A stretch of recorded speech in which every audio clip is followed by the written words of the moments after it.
اشرفیہ ہے باغ ہمارا، ہم سب اس کے پھول، ہماری منزل عشق رسول، ہماری منزل عشق رسول۔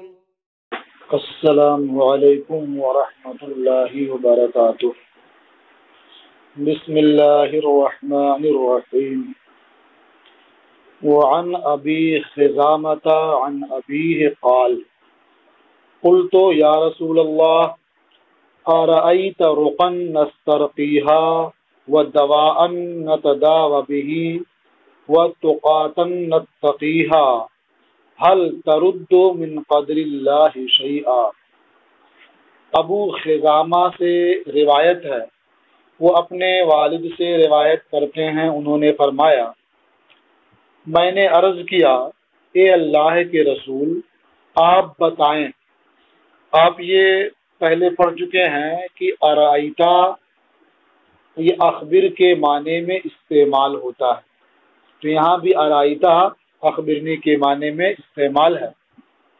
یا رسول اللہ ارائیتا آپ مجھے بتائیں، رقن نسترقیہا، اور رقیہ جمع آتی ہے رقا، یہ رقا جمع ہے رقیہ کی، اور رقیہ کا معنی ہوتا ہے جھاڑ پھونک۔ آپ دیکھتے ہوں گے کہ کبھی کوئی بیماری ہوتی ہے تو کچھ دعائیں پڑھ کر کے دم کرتے ہیں، پھونکتے ہیں، یا دوسرے لوگ کچھ جھاڑتے ہیں اور دعا کرتے ہیں، پھونک مارتے ہیں، تو اسے جھاڑ پھونک کہا جاتا ہے۔ یعنی جھاڑ پھونک کے ذریعہ جو بیماریوں کا علاج ہوتا ہے۔ تو فرمایا کہ میں نے عرض کیا یا رسول اللہ آپ بتائیں، رقن نسترقیہا، استرقا کا معنی ہوتا ہے رقیہ کو طلب کرنا، یا جھاڑ پھونک کو طلب کرنا۔ تو وہ جھاڑ پھونک جسے ہم طلب کرتے ہیں، وہ دواء نتداوى به، اور وہ دوا جس کے ذریعہ ہم بیماری کا علاج کرتے ہیں، وہ تقاة نتقیها، اور وہ پرہیز ہم جس کی پناہ لیتے ہیں۔ تقات کہتے ہیں پرہیز کو بھی اور بچاؤ کو بھی۔ تو اب بیماری میں آدمی پرہیز کرتا ہے، بہت سی چیزیں نہیں کھاتا پیتا ہے، اس لیے تاکہ بیماری سے جلد شفا یاب ہو جائے، تو گویا اس پرہیز کی وہ پناہ لیتا ہے بیماری سے بچنے کے لیے۔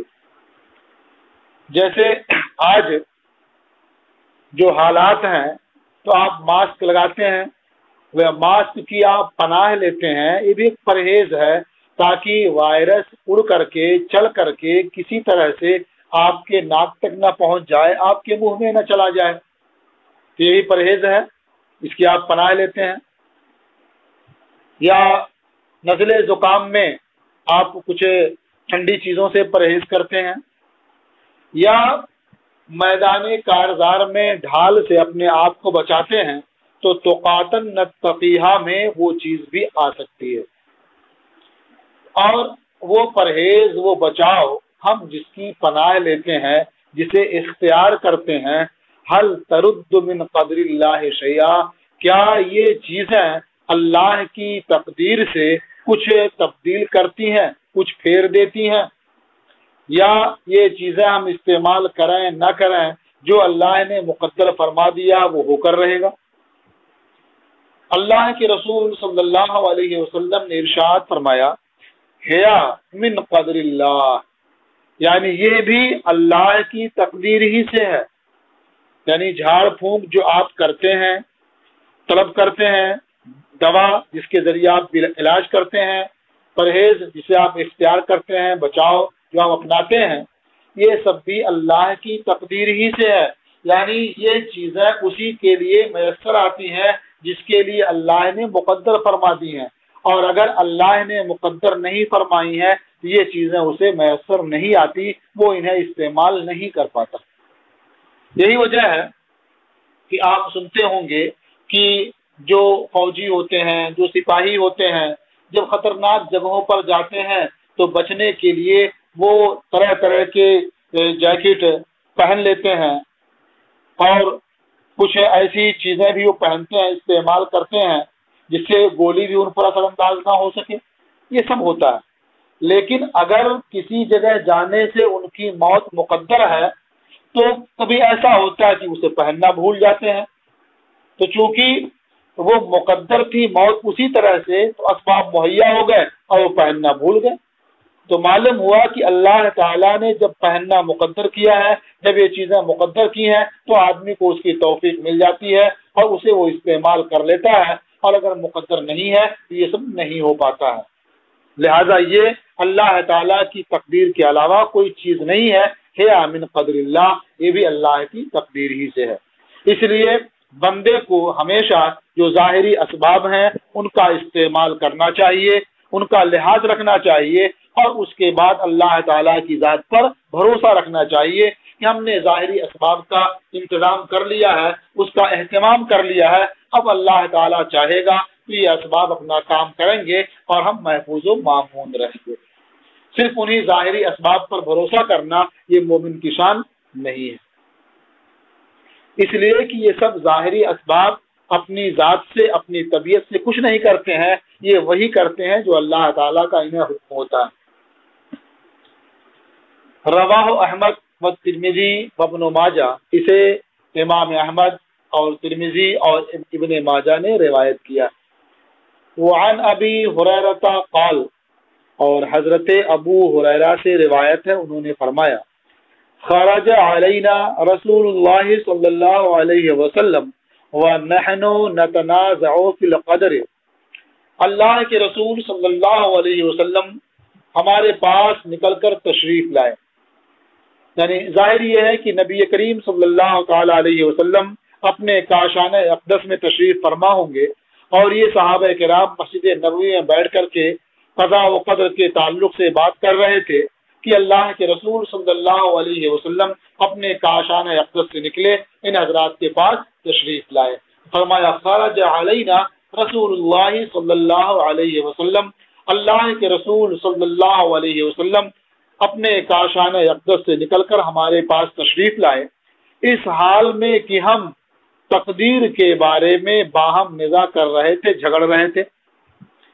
فغضب حتى احمر وجهه حتى كأنما فقع في وجنتيه حب الرمان، سرکار سن کر کے غضبناک ہو گئے، یعنی ہمیں تقدیر کے بارے میں جھگڑتا ہوا دیکھا، ہماری باتیں سنی تو غضبناک ہو گئے، یہاں تک کہ ان کا رخ زیبا سرخ ہو گیا، ان کا چہرہ انور سرخ ہو گیا۔ کتنا سرخ ہوا، کس طرح سے معلوم ہو رہا تھا؟ فرماتے ہیں حتی کانما فوقیا فی وجنتی حب الرمان، ایسا لگ رہا تھا کہ آپ کے رخساروں میں انار کا دانہ نچوڑ دیا گیا ہے۔ تو انار کا دانہ نچوڑ دیا جائے تو سرخ سرخ بالکل قطرات اس کے ہوتے ہیں، تو ایسے ہی لگ رہا تھا کہ آپ کے رخساروں پر انار کا دانہ نچوڑ دیا گیا ہے، اس طرح سے آپ کا رخسار سرخ ہو گیا تھا، آپ کا چہرہ سرخ ہو گیا تھا۔ فقالا، تو اللہ کے رسول صلی اللہ علیہ وسلم نے ارشاد فرمایا اب بہذا امرتم، کیا تمہیں اسی بات کا حکم دیا گیا ہے؟ یعنی کیا تمہیں یہی کہا گیا ہے کہ تم تقدیر کے مسئلے میں باہم لڑائی جھگڑا کرو، باہم بحث کرو؟ ام بہذا ارسلت الیکم، یا میں اسی کے ساتھ تمہاری جانب بھیجا گیا ہوں؟ تقدیر کے سلسلے میں لڑنے جھگڑنے کے بارے میں میں تمہاری طرف بھیجا گیا ہوں، یا یہ کہ میں اللہ تعالیٰ کی وحدانیت اور اس کے عوامر کا اقرار کرنے اور اوامر و نواہی کی تبلیغ کرنے کے لیے بھیجا گیا ہوں؟ ام بہذا ارسلت الیکم، یا میں اس کے ساتھ تمہاری طرف بھیجا گیا ہوں؟ سنو، انما ہلک من کان قبلکم حین تنازعوا فی ھذا الامر، یقیناً وہ لوگ جو تم سے پہلے تھے، یعنی اگلی امتیں ہلاک ہو گئیں جس وقت انہوں نے اس مسئلے میں جھگڑا کیا، یعنی تقدیر کے مسئلے میں جب انہوں نے باہم اختلاف کیا، جھگڑا کیا، بحث و مباحثہ کیا اور اس کے چکر میں پڑے تو وہ ہلاک ہو گئے۔ عزمت علیکم ان لا تنازعوا فیہ، میں نے تم پر واجب کیا کہ تم تقدیر کے معاملے میں باہم لڑائی جھگڑا نہ کرو، تقدیر کے مسئلے میں مباحثہ نہ کرو، بحث نہ کرو۔ یہ عظمتوں کبھی قسم کھانے کے معنی میں آتا ہے، قسم دینے کے معنی میں آتا ہے، لیکن قسم کا اٹھانا اسی لیے ہوتا ہے تاکہ جس پر قسم اٹھائی جا رہی ہے اس کام کو یقینی طور پر انجام دیا جائے۔ تو اس لیے ہاں عظمتوں کا معنی اوجب تو کر رہے ہیں کہ میں نے تم پر واجب کیا، لازم قرار دیا کہ تم تقدیر کے بارے میں بحث مباحثہ نہ کرو، اس کے بارے میں جھگڑا نہ کرو۔ رواہ ترمذی و روا ابن ماجہ نحوہ، اسے امام ترمذی نے روایت کیا اور ابن ماجہ نے اسی کے مثل روایت کیا ہے، عن عمرو بن شعیب عن ابیہ عن جدہ، یعنی اس سند سے انہوں نے روایت کیا اس کے مثل۔ اس حدیث پاک سے یہ بات بہت واضح طور پر سامنے آ جاتی ہے کہ ہمارے ذمہ یہ لازم ہے کہ ہم تقدیر پر ایمان لائیں اور تقدیر کے بارے میں بحث و مباحثہ نہ کریں اور اس کے چکر میں نہ پڑیں۔ بس ایمان لائیں کہ جو کچھ بھی اللہ تعالیٰ نے مقدر فرمایا ہے وہ ہمارے لیے خیر ہے یا شر ہے، سب پر ہمارا ایمان ہے۔ وعن ابی موسیٰ قال، اور حضرت ابو موسیٰ سے روایت ہے، فرمایا سمعت رسول اللہ صلی اللہ علیہ وسلم یقول، میں نے اللہ کے رسول صلی اللہ علیہ وسلم کو فرماتے سنا، ان اللہ خلق آدم من قبضۃ قبضها من جمیع الارض، اللہ نے آدم کو ایک مشت خاک سے پیدا فرمایا جس خاک کو پوری روئے زمین سے اٹھایا۔ یہاں آپ تفسیروں میں پڑھیں گے تو آپ کو معلوم ہوگا کہ اللہ رب العزت نے روئے زمین سے خاک اٹھائی، اس کے لیے فرشتوں کو زمین پر بھیجا۔ لیکن یہ بات بالکل ظاہر ہے کہ جو بھی کام کسی کے حکم دینے کی وجہ سے انجام پاتا ہے اس کی نسبت اس کے آمر کی طرف کی جاتی ہے، کیونکہ فرشتے اللہ تعالیٰ کے حکم سے زمین پر تشریف لائے اور مٹی اٹھا کر کے لے گئے، اس لیے فرمایا قبضھا من جمیع الارض، یعنی جسے اللہ نے پوری زمین سے اٹھایا، حاصل کیا۔ اس کے بارے میں آپ یہ تفصیل بھی پڑھ لیں گے کہ جبریل امین زمین پر تشریف لائے تھے اور مٹی اٹھانے کا ارادہ کیا تو مٹی نے کہا کہ آپ مجھے کہاں لے جا رہے ہیں؟ انہوں نے پوری بات بتا دی کہ تمہارے ذریعہ تم سے ایک مخلوق بنائی جائے گی، پھر اس کے بعد وہ نیابت کا فریضہ انجام دے گی، پھر ایسا ہوگا۔ پھر آخر میں یہ بتایا کہ اس میں سے کچھ لوگ جنت میں جائیں گے اور کچھ لوگ جہنم میں جائیں گے۔ تو اس نے بڑی عاجزی کی اور ان کی منت سماجت کی اور کہا کہ آپ مجھے نہ لے جائیں تاکہ میرا کچھ حصہ جہنم میں نہ جائے۔ تو وہ سب کے پاس تشریف لے گئے اور یہ بات اس کی رکھتی زمین کی۔ پھر حضرت میکائیل آئے، حضرت اسرافیل آئے، تو اس طرح سے یہ حضرات بھی آئے اور یہ معاملہ پیش آیا۔ سب نے رب کی بارگاہ میں زمین کی درخواست پیش کر دی۔ آخر میں اللہ تبارک و تعالیٰ نے حضرت اسرائیل علیہ السلام کو بھیجا، وہ آئے، زمین نے ان کے سامنے بھی اپنی یہ بات رکھی، انہوں نے کچھ بھی نہیں سنا اور فرمایا کہ مجھے رب کا حکم ہے، مجھے لے کر کے جانا ہے، اب تمہارا کچھ حصہ جنت میں جائے کہ جہنم میں جائے اس سے مجھے کوئی سروکار نہیں۔ وہ مٹی اٹھا کر کے لے گئے۔ مٹی انہوں نے روئے زمین کے مختلف حصوں سے اٹھائی تھی، تو ایک کہنے کو تو ایک مشت تھی، لیکن وہ مشت ایک بتانے کے لیے ہے، ہمارے اور آپ کے مشت سے ایک مشت مراد نہیں ہے۔ اب چونکہ اب جب وہ لے گئے تو اللہ تعالیٰ نے انہی کے ذمہ یہ کام بھی سپرد فرما دیا کہ روح قبض کرنے کا کام ان کے حوالے کر دیا گیا۔ اب انہوں نے روئے زمین کے مختلف حصوں سے مختلف قسم کی مٹی اٹھائی تھی، تو اس میں کچھ مٹی سرخ ہوتی ہے، کچھ سفید ہوتی ہے، کچھ دونوں کے درمیان ہوتی ہے، کچھ نرم ہوتی ہے، کچھ سخت ہوتی ہے، کچھ کے اندر سبزہ اگانے کی صلاحیت ہوتی ہے، کچھ کے اندر صلاحیت نہیں ہوتی ہے۔ گویا مٹی مختلف قسم کی ہوتی ہے، اور چونکہ اسی مٹی سے حضرت انسان کو بنایا گیا ہے تو ان کی طبیعتیں بھی مختلف ہیں، ان کی صورتیں بھی مختلف ہیں۔ فجاء بنو آدم علی قدر الارض، تو بنو آدم، آدم کی اولاد سب زمین کی مقدار پر آئے، یعنی جس طرح سے زمین کے مختلف رنگ ہیں، زمین کی مختلف طبیعتیں ہیں، اسی مقدار پر بنو آدم بھی پیدا ہوئے۔ منہم الاحمر والابیض، یعنی بنو آدم میں احمر بھی ہیں، ابیض بھی ہیں، سرخ بھی ہیں، سفید بھی ہیں، سیاہ بھی ہیں، وبین ذالک، اور اس کے درمیان بھی ہیں۔ تو یہ 4 چیزیں ہو گئی جن کا تعلق ظاہر سے ہے، سرخ ہونا، سفید ہونا، سیاہ ہونا، اور ان کے درمیان ہونا، جسے نہ سرخ کہہ سکیں، نہ سیاہ کہہ سکیں، نہ سفید کہہ سکیں، اس کے درمیان ہونا۔ یہ 4 صورتیں ہوئیں، ان کا تعلق ظاہر سے ہے۔ گویا انسان ظاہری شکل و صورت کے لحاظ سے بھی مختلف قسم کا ہوتا ہے، اس وجہ سے کہ مٹی مختلف رنگ کی تھی۔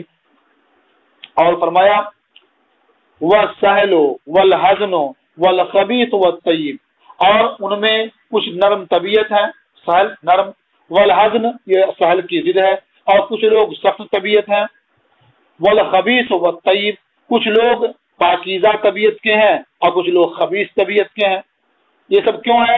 وہ زمین کا اثر ہے کہ زمین کچھ نرم ہوتی ہے، کچھ سخت ہوتی ہے۔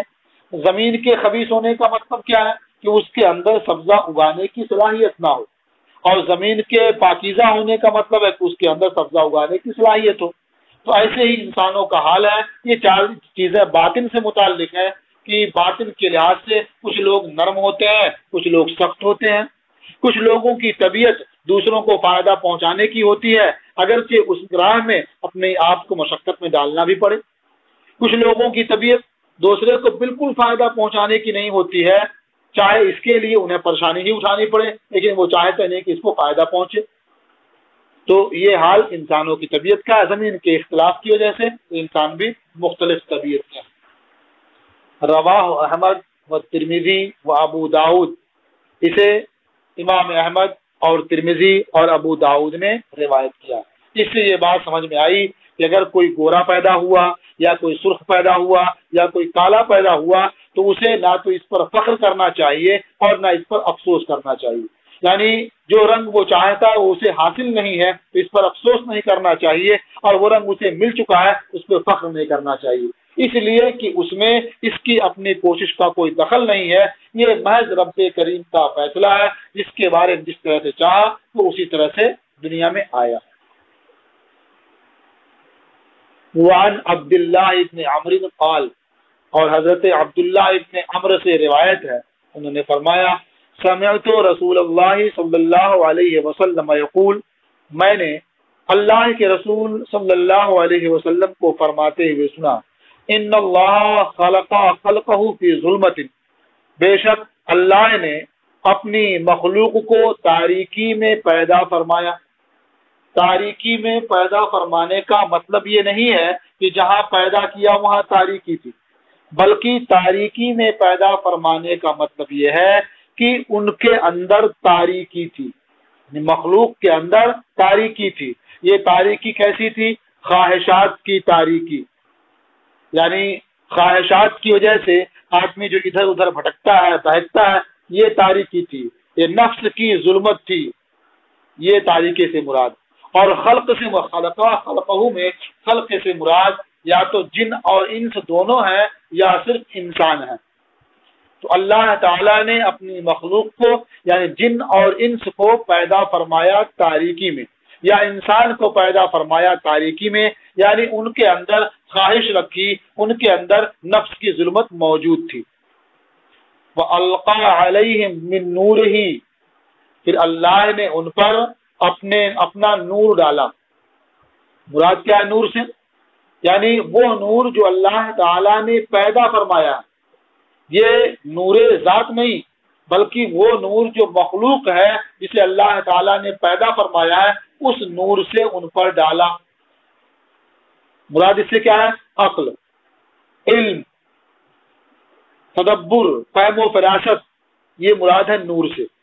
تو اللہ تعالیٰ نے ان پر اپنے پیدا کردہ نور سے ڈالا۔ فمن اصابہ من ذالک النور، تو جسے اس نور میں سے کچھ حصہ پہنچ گیا، اہتدا، تو وہ ہدایت پا گیا، جنت کی طرف جانے والے راستے کا اسے علم ہو گیا، اس راستے کا اسے پتہ معلوم ہو گیا۔ ومن اخطأہ ضل، اور جسے اس نور سے کچھ حصہ نہیں پہنچا اور آگے بڑھ گیا، ضل تو بھٹک گیا، وہ بے راہ ہو گیا۔ فلذلک اقول، حضور فرماتے ہیں اسی لیے میں کہتا ہوں جف القلم علی علم اللہ، علم الہی کے مطابق قلم خشک ہو چکا، یعنی اللہ تعالیٰ نے قلم کو لکھنے کا حکم دیا اور قلم سب لکھ کر کے فارغ ہو چکا۔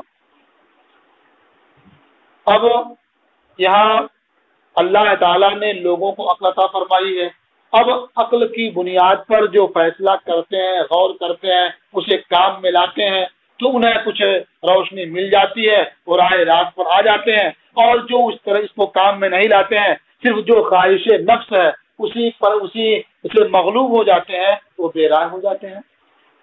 یہ گویا وہی نقطہ ہے جو کہا جاتا ہے کہ فرشتے بظاہر انسان سے افضل معلوم ہوتے ہیں، کہ وہ ہمیشہ نیکی کرتے ہیں، کبھی نافرمانی نہیں کرتے، وہ معصوم ہوتے ہیں، اور انسان یہ سب کرتے ہیں۔ لیکن انسان یہ اشرف المخلوقات ہے، یعنی فرشتوں سے بھی افضل ہے۔ تو افضل ہونے کی وجہ کیا ہے؟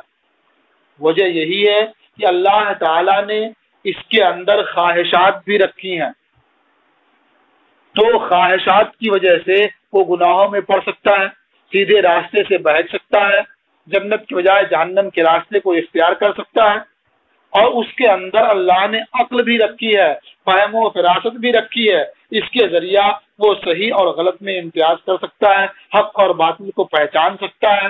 تو اب اگر انسان اپنی عقل کو اپنی خواہش اور شہوت پر غالب کر لے، عقل غالب آ جائے اس کی خواہش پر، اس کی شہوت پر، تو بلا شبہ وہ فرشتوں سے افضل ہے۔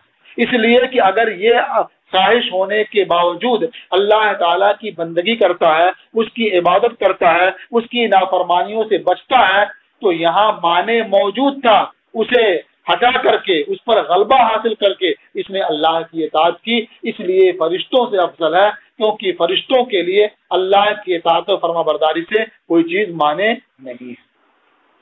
اور اگر یہی انسان اپنی خواہش کو اپنی عقل پر غالب کر لے، سارا کام خواہش سے کرنے لگے، عقل کو کام میں نہ لائے، جو نور ہے، جو روشنی ہے، کام میں نہ لائے، تو وہ جانوروں سے بدتر ہو جاتا ہے۔ اس لیے کہ جانور جو کوئی لحاظ نہیں رکھتے ہیں، جہاں چاہتے ہیں جو کام چاہتے ہیں کر لیتے ہیں، اس لیے کہ ان کے پاس عقل نہیں۔ تو اگر انسان عقل رکھتے ہوئے بھی جانوروں کی طرح سے جہاں جو کام چاہے، جو بے حیائی برائی چاہے کرے، تو وہ جانوروں سے بدتر ہے۔ وعن انس قال، اور حضرت انس سے روایت ہے، انہوں نے فرمایا کان رسول اللہ صلی اللہ علیہ وسلم یکثر ان یقول یا مقلب القلوب ثبت قلبی علی دینک۔ حضرت انس سے روایت ہے، انہوں نے فرمایا کہ اللہ کے رسول صلی اللہ علیہ وسلم اکثر فرمایا کرتے تھے، اے دلوں کے پلٹنے والے، میرا دل اپنے دین پر جما دے۔ حضرت انس فرماتے ہیں کہ میں نے عرض کیا، یا نبی اللہ، اے اللہ کے نبی، آمنا بکا، ہم آپ پر ایمان لائے، وبما جئت بہ، اور ان سب چیزوں پر ایمان لائے جسے آپ لے کر تشریف لائے، فہل تخاف علینا، تو کیا آپ کو ہم پر اندیشہ ہے، کیا آپ کو ہم پر خوف ہے؟ قال نعم، حضور نے ارشاد فرمایا، ہاں ہمیں تم پر اندیشہ ہے۔ ان القلوب بین اصبعین من اصابع اللہ، بے شک دل اللہ کی انگلیوں میں سے دو انگلیوں کے درمیان ہیں، یقلبها کیف یشاء، اللہ دلوں کو الٹتا پلٹتا ہے جیسے چاہتا ہے اپنے قضاء و قدر سے، اس لیے تم پر اندیشہ ہے۔ رواہ الترمذی وابن ماجہ، اسے امام ترمذی نے روایت کیا اور ابن ماجہ نے روایت کیا۔ اس حدیث پاک سے یہ معلوم ہوا کہ نبی کریم صلی اللہ تعالی علیہ وسلم کا اس طرح سے دعا کرنا یہ اپنے لیے نہیں تھا، بلکہ یہ تعریف کے طور پر تھا، امت کی تعلیم کے طور پر تھا۔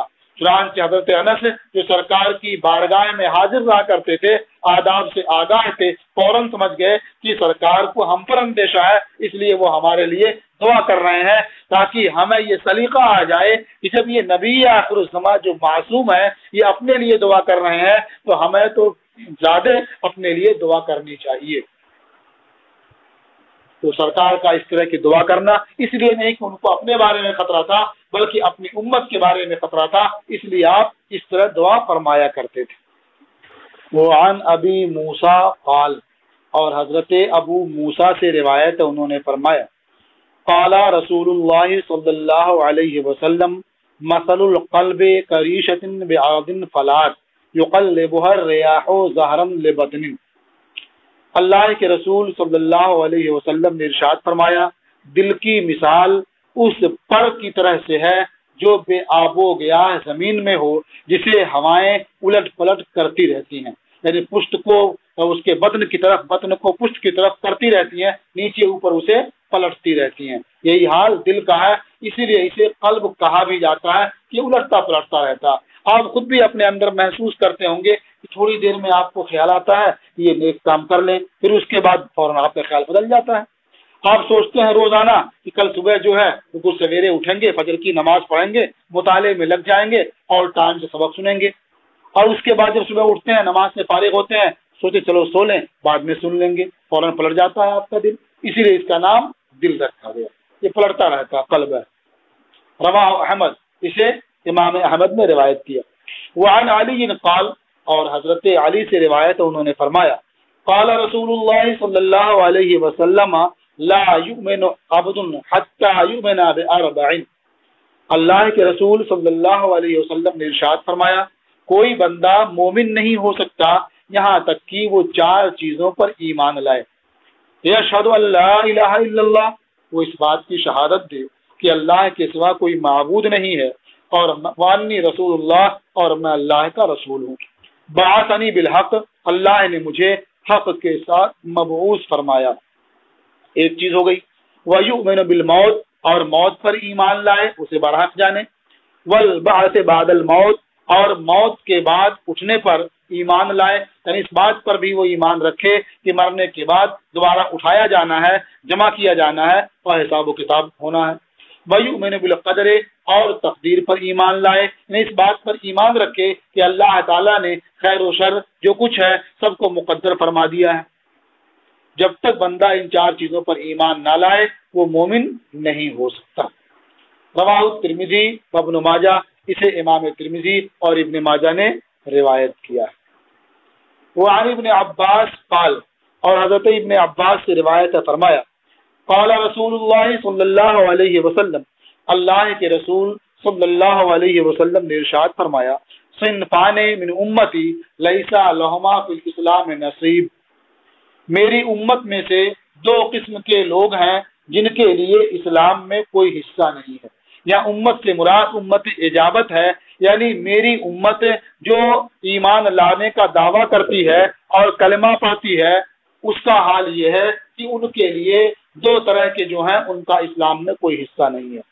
ایک ہے المرجیۃ والقدریۃ، مرجیہ اور قدریہ، مرجیہ ہی کو جبریہ بھی کہا جاتا ہے۔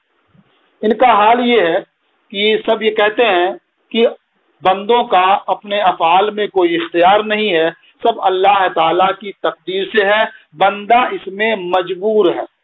یہ فرقہ جبریہ بھی کہلاتا ہے اور اسے مرجیہ بھی کہا جاتا ہے۔ تو چونکہ یہ بندے کو بالکل مجبور مانتے ہیں تو یہ فرقہ مرجیہ ہوا، اس کا اسلام میں کوئی حصہ نہیں ہے۔ اور دوسرا فرقہ قدریہ ہے۔ قدریہ کا حال یہ ہے کہ وہ ان کے خلاف بندوں کو بالکل مختار مانتے ہیں اور یہ کہتے ہیں کہ بندوں کے افعال ان کی قدرت سے مخلوق ہیں، گویا ان کے نزدیک اللہ تعالیٰ بندوں کا خالق ہے اور بندے خود اپنے افعال کے خالق ہیں۔ تو اس طرح سے یہ دونوں فرقے الگ الگ چونکہ نظریہ رکھتے ہیں تو ان کا اسلام سے کوئی حصہ نہیں ہے۔ اہل سنت و جماعت کا عقیدہ اس بارے میں یہ ہے کہ بندہ نہ بالکل مجبور ہے جس طرح سے جبریہ اور مرجیہ کہتے ہیں، اور نہ بالکل مختار ہے جس طرح سے قدریہ کہتے ہیں، بلکہ اللہ تبارک و تعالی یہ خالق ہے اور بندے اپنے افعال کے کاسب ہیں۔ بندے جب کسی فعل کا ارادہ کرتے ہیں تو اللہ تبارک و تعالی اس کے مناسب اسباب مہیا فرما دیتا ہے، اسباب کا خلق فرما دیتا ہے۔ رواہ ترمذی اسے امام ترمذی نے روایت کیا اور فرمایا ھذا حدیث غریب، یہ حدیث غریب ہے۔ وعن ابن عمر قال، اور حضرت ابن عمر سے روایت ہے، فرمایا سمعت رسول اللہ صلی اللہ علیہ وسلم یقول، میں نے اللہ کے رسول صلی اللہ علیہ وسلم کو فرماتے سنا، یکون فی امتی خسف و مسخ، میری امت میں خسف اور مسخ ہوگا۔ خسف سے مراد یہ ہے کہ اللہ تبارک و تعالی انہیں زمین میں دھسا دے گا، اور مسخ سے مراد یہ ہے کہ صورتیں جو موجودہ ہیں ان سے قوی صورت کی طرف انہیں بدل دے گا، تو یہ مسخ ہے۔ تو میری امت میں خسف اور مسخ دونوں ہوگا۔ وذالک فی المکذبین بالقدر، اور یہ خسف و مسخ جو ہوگا یہ قدر کی تکذیب کرنے والوں میں ہوگا، جو تقدیر الہی کو جھٹلانے والے ہیں اور اس کی کوئی حقیقت نہیں سمجھتے ہیں، انہی میں یہ خسف بھی ہوگا اور مسخ بھی ہوگا۔ کہا جاتا ہے کہ قرب قیامت یہ نشانیاں ظاہر ہوں۔ رواہ ابو داؤد و روت ترمذی نحوہ، اسے ابو داؤد نے روایت کیا ہے اور ترمذی نے اسی کے مثل روایت کیا۔ وعنہ قال، اور انہی سے روایت ہے، فرمایا قال رسول اللہ صلی اللہ علیہ وسلم القدریۃ مجوس هذه الامہ، اللہ کے رسول صلی اللہ علیہ وسلم نے ارشاد فرمایا کہ قدریہ اس امت کے مجوس ہیں، یعنی مجوس جو اصل ہیں، جو بتوں کی جو آپ کی پرستش کرتے ہیں، اس کی پوجا کرتے ہیں، جو شرک کرتے ہیں، وہ امت دعوت میں سے ہیں۔ اور جو فرمایا اس امت سے، وہ آپ کا امت اجابت، تو قدریہ اس امت کے مجوس ہیں، یعنی امت اجابت کے مجوسی ہیں۔ کس اعتبار سے؟ جیسے وہ دو خدا مانتے ہیں، دو خالق مانتے ہیں، اسی طرح سے یہ قدریہ بھی دو خالق مانتے ہیں۔ جیسے مجوس یہ کہتے ہیں کہ خالق خیر الگ ہے جس کا نام رحمان ہے، خالق شر الگ ہے جس کا نام شیطان ہے، اسی طرح سے یہ بھی دو مانتے ہیں، یعنی بندوں کا خالق اللہ کو مانتے ہیں، افعال کا خالق یہ بندوں کو مانتے ہیں۔ اسی لیے کہا گیا کہ یہ قدریہ تو مجوس سے بڑھ کر کے ہیں، اس لیے کہ مجوس تو دو ہی خالق مانتے ہیں اور یہ قدریہ بے شمار خالق مانتے ہیں، کیونکہ یہ ہر بندے کو اپنے افعال کا خالق مانتے ہیں۔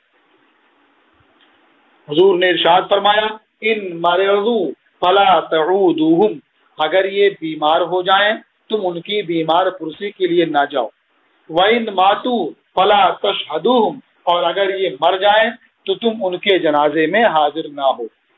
رواہ احمد و ابو داؤد، اسے امام احمد اور ابو داؤد نے روایت کیا ہے۔ اس کا مطلب یہ ہوا کہ مسلمانوں کے جو حقوق ہیں تو ان کے ساتھ وہ حقوق، ان حقوق کا لحاظ نہیں رکھا جائے گا کیونکہ وہ اس امت کے مجوس ہیں۔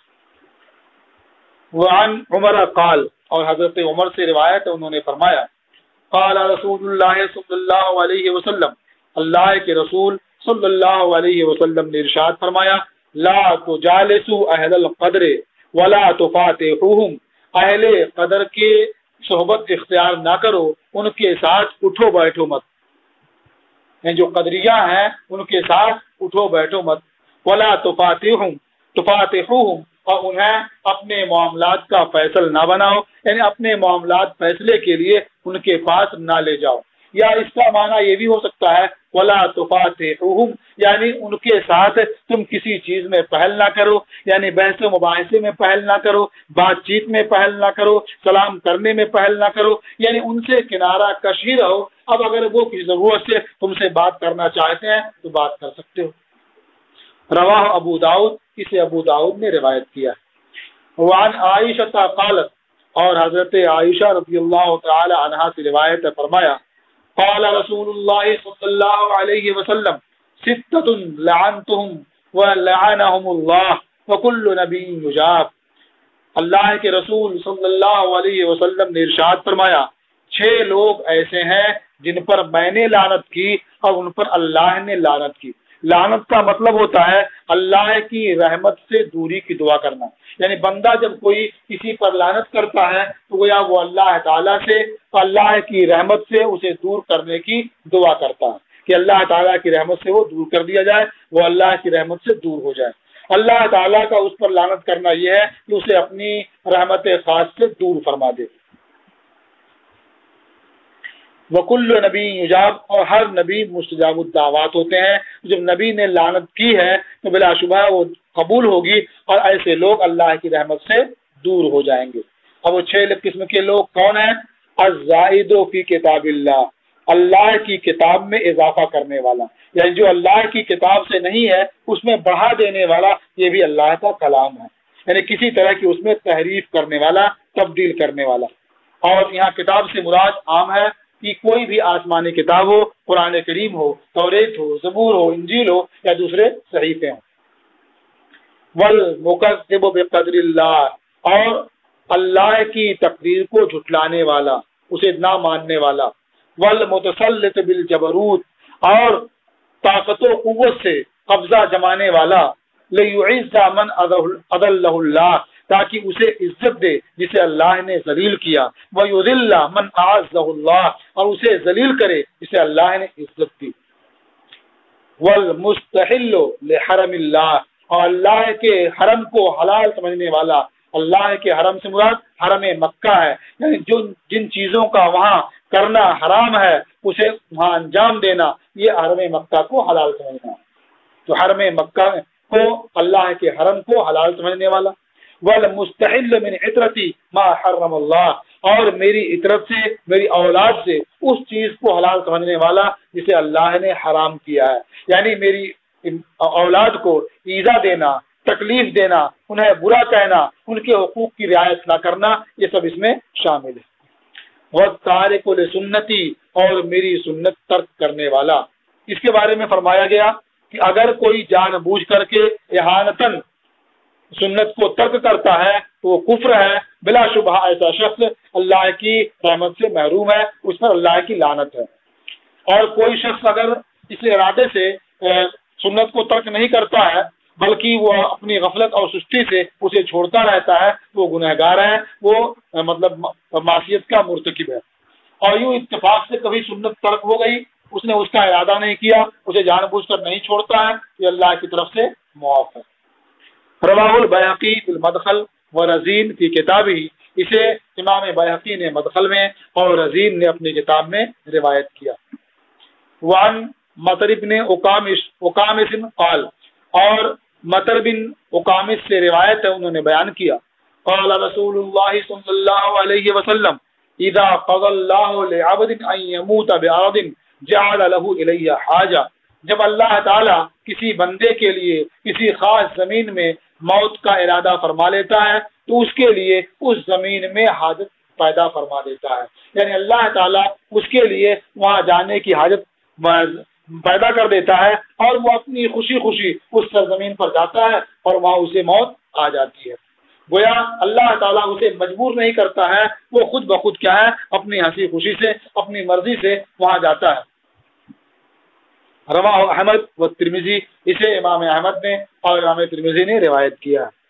وعن عائشہ رضی اللہ عنہا قالت، اور ام المؤمنین حضرت عائشہ رضی اللہ تعالی عنہا سے روایت ہے، انہوں نے فرمایا قلت یا رسول اللہ، میں نے عرض کیا اے اللہ کے رسول، ذراری المؤمنین، یعنی مومنین کے جو بچے ہیں، چھوٹے بچے انتقال کر جاتے ہیں، ان کا کیا حال ہوگا، وہ کہاں رہیں گے؟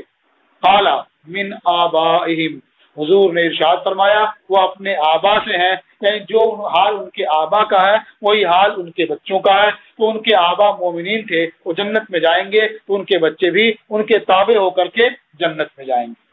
فقلت یا رسول اللہ بلا عمل، میں نے عرض کیا اے اللہ کے رسول، بغیر عمل کی جنت میں جائیں گے؟ انہوں نے کوئی عمل کیا ہی نہیں، کوئی عمل خیر نہیں کیا. قال اللہ عالم بما كانوا عاملین، اللہ، حضور نے ارشاد فرمایا اللہ خوب جانتا ہے جو وہ کرنے والے تھے، یعنی اگر وہ زندہ رہتے تو بعد میں کیا کرتے اللہ خوب جانتا ہے. قلت، میں نے پوچھا فذرارج المشرکین، تو مشرکین کے بچے؟ قال من آبائہم، وہ اپنے آبا سے ہیں، یعنی ان کے آبا جہنم میں ہیں، وہ بھی جہنم میں جائیں گے. قلت بلا عمل، میں نے کہا بغیر کسی عمل کے، انہوں نے کوئی گناہ کیا نہیں، اس عمر کو پہنچے نہیں، تو وہ جہنم میں جائیں گے. قال اللہ عالم بما كانوا عاملین، اللہ خوب جانتا ہے جو وہ کرنے والے تھے. رواہ ابو داؤد، اسے ابو داؤد نے روایت کیا ہے. اس مضمون کی حدیث پہلے بھی گزر چکی ہے اور وہاں اس پر ساری گفتگو ہو چکی ہے کہ مشرکین کے بچے جنت میں جائیں گے یا جہنم میں جائیں گے، یا اعراف میں رہیں گے، یا جنت میں جنتیوں کے خادم رہیں گے، یا ان کے بارے میں توقف کیا جائے، یا یہ کہا جائے کہ اللہ تعالیٰ جن کے بارے میں جانتا ہے کہ وہ بڑے ہو کر کے اچھا کام کرتے وہ جنت میں جائیں گے، یا جانتا کہ بڑے ہو کر کے وہ جرم کرتے کفر کرتے وہ جہنم میں جائیں گے۔ اور اس کے بارے میں راجح کیا ہے یہ سب آپ کل کے سبق میں پڑھ چکے ہیں۔ وعن ابن مسعود قال، اور حضرت ابن مسعود سے روایت ہے، انہوں نے فرمایا قال رسول اللہ صلی اللہ علیہ وسلم، اللہ کے رسول صلی اللہ علیہ وسلم نے ارشاد فرمایا الواعدۃ والموعودۃ فی النار، واعدہ اور موعودہ دونوں جہنم میں ہیں۔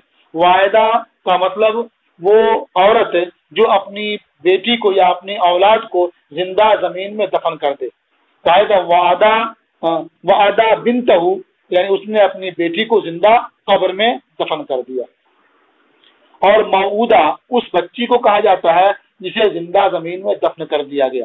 تو دفن کرنے والی عورت اور دفن ہونے والی بچی یہ دونوں جہنم میں ہیں۔ اسے ابو داؤد اور ترمذی نے روایت کیا ہے۔ اب یہاں ایک سوال یہ پیدا ہوتا ہے کہ دفن کرنے والی عورت جس نے اپنی بچی کو زندہ قبر میں دفن کر دیا وہ جہنم میں جائے گی؟ یہ بات سمجھ میں آتی ہے کہ اس نے کفر کیا اور محتاجی کے خوف آر سے فرار کی وجہ سے اس نے اپنی بچی کو زندہ دفن کر دیا اور اسے بہتر سمجھا اس نے، تو وہ اپنے کفر کے باعث وہ جہنم میں جائے، یہ بات سمجھ میں آتی ہے۔ لیکن وہ موعودہ جس نے ابھی کوئی جرم نہیں کیا وہ جہنم میں کیوں جائے گی؟ اس کی وجہ کیا ہے؟ تو جو لوگ کہتے ہیں کہ وہ جہنم میں ہے اس کی وجہ بیان کرتے ہیں کہ وہ اپنے آبا کے تابع ہے، جیسا کہ آپ نے اس سے پہلے مشرکین کی اولاد کے بارے میں پڑھ لیا ہے۔ تو یہ کفر کے باعث اس کے ماں باپ جہنم میں جائیں گے اور یہ ان کے تابع ہونے کے باعث جہنم میں جائے گا۔ اور جو کہتے ہیں کہ مشرکین کے بچے یہ جہنم میں نہیں جائیں گے بلکہ وہ جنت میں جائیں گے یا اعراف میں رہیں گے، یا جہنم میں نہ جانے کے علاوہ جو قول کرتے ہیں وہ کہتے ہیں کہ موعودہ سے مراد یہ اس بچی کی ماں ہے، اور واعدہ سے مراد وہ دایا ہے، یعنی جو بچی کی پیدائش کے وقت جو عورت آتی ہے دیکھ بھال کرتی ہے کہ بچوں کو دودھ پلاتی ہے اس کا انتظام کرتی ہے، وہ ہوئی دفن کرنے والی، کیونکہ یہ کام وہی انجام دیا کرتی تھی۔ اور وہ بچی جس کے لیے پیدا ہوئی ہے جس کی بچی ہے تو اس کی اجازت سے یا اس کے بھی اس سے راضی ہونے کی وجہ سے اسے دفن کر دیا جاتا ہے یا اس کی رضا کے بغیر دفن کر دیا جاتا ہے، تو یہ دونوں جہنم میں جائیں گی۔ دایا نے وہ جرم کیا اس کے باعث وہ جہنم میں جائے گی، اور موعودہ جو ہے جس کی بچی تھی تو بچی نہیں جائے گی بلکہ جو موعودہ نے بچی کی ماں ہے وہ جائے گی اپنے کفر کی وجہ سے۔ یہ فصل تمام ہوئی اور آپ کا سبق بھی ختم ہوا۔ السلام علیکم ورحمۃ اللہ تعالی وبرکاتہ۔